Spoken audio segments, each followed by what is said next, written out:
Joining me now to break it all down, what you just heard, criminal defense attorney, federal litigator, and managing partner at Ledingham Law, Jess Ledingham. Jess, good morning. Thanks for joining us.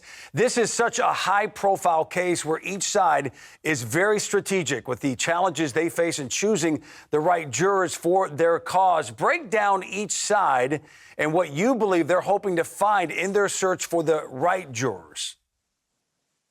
First, let's start with the prosecution. So the prosecution is going to want people that don't think swinging is an okay thing. They're going to want women. They're going to want sympathetic women, people that aren't fans of the hip hop industry. Then you go over to the defense. The defense is going to want men. They're going to want black men, especially. They're going to want people that idolize Diddy. And they're really going to want people that think celebrities have different lifestyles, that it's okay if they act different than the rest of us. All right. So with that said, with everything we've reported on and have seen in the news the last 4, 5, 6 months, which side do you believe sort of has a greater starting point as far as advantages going in, not just jury selection, but after? So I think it's easy to say that the prosecution has the better hand here. First of all, we have the Queen's Gambit of prosecution attorneys. They're a really great group of women. They're fantastic. And so they did that on purpose. And then you have the video that you just played. Everyone has seen that video. It's going to be really hard to find someone that has not seen the Cassie Ventura video. And that already puts a bad inkling of what is Diddy? What has he been hiding all this time in the jurors' minds?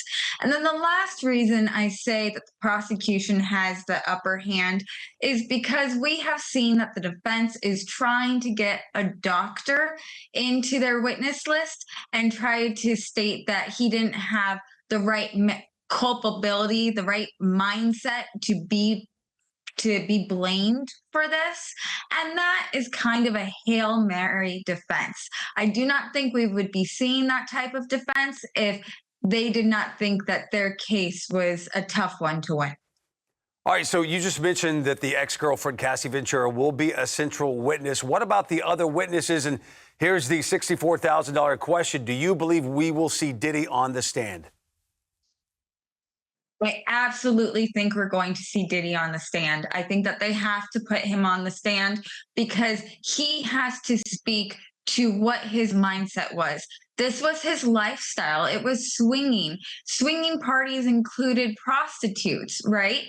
So, I mean, his elaborate parties, these freak-offs, that's what he called them, with the 100 bottles of baby oil, that was all part of it. He wasn't coercing anyone, and he wasn't trying to traffic prostitutes. He was just trying to create a good time.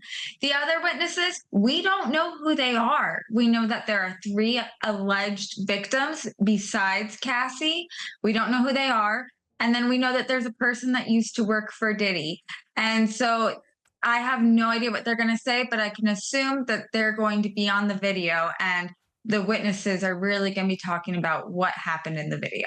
And of course, the prosecutors are chomping at the bit, hoping he gets on the stand and they break down that Cassie Ventura video second by second. Always great insight, and you're setting us up for day 1 of jury selection in the Diddy trial. Jess Ledingham, thank you so much. We appreciate it. Fanchen?